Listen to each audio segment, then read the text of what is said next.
जन आशीर्वाद यात्रा के दौरान अन्नपूर्णा देवी लगातार पहुंच रही हैं, लोगों के साथ मिल रही हैं और साथ ही आपको बताएं कि इस दौरान जब पहली बार वो रांची आए उस वक्त भी भव्य स्वागत उनका किया गया और साथ ही उन्होंने केंद्र सरकार को इसके लिए बहुत आभार भी जताया।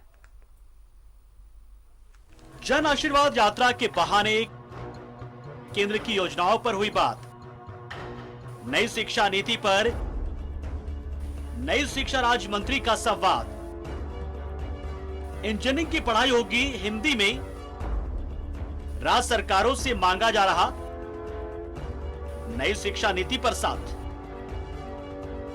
जन आशीर्वाद यात्रा के जरिए कोडरमा सांसद अन्नपूर्णा देवी ने जहां राज्य की जनता का आभार प्रकट किया, वहीं जाते जाते केंद्र की योजनाओं का सही तरीके से क्रियान्वयन न होने के लिए राज्य सरकारों को दोषी ठहरा गई, खास तौर पर नई शिक्षा नीति को लेकर, क्योंकि शिक्षा समवर्ती सूची का मामला है। ऐसे में नई शिक्षा नीति की सफलता पूरी तरह से राज्य सरकारों पर निर्भर करेगा।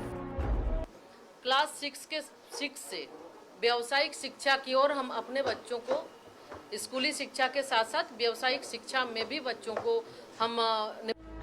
केंद्रीय मंत्री ने इस दौरान झारखंड की नई नियुक्ति नियमावली पर तो कुछ नहीं कहा, लेकिन इशारों में जरूर कहा कि नई शिक्षा नीति में तो इंजीनियरिंग की पढ़ाई में अंग्रेजी की बाध्यता खत्म कर दी गई है। अब छात्र हिंदी के साथ 11 भारतीय भाषाओं में इंजीनियरिंग की पढ़ाई और परीक्षाएं दे पाएंगी।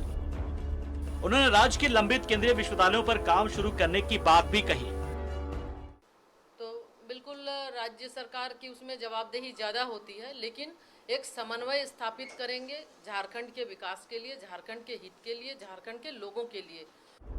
अन्नपूर्णा देवी अपनी जन आशीर्वाद यात्रा में उमड़ी कार्यकर्ताओं और समर्थकों की भीड़ से अभिभूत नजर आई ही। राज्य में सत्ता से बाहर हुई और 3 उपचुनाव हार चुकी बीजेपी को भी यात्रा के जरिए नई ऊर्जा मिली है।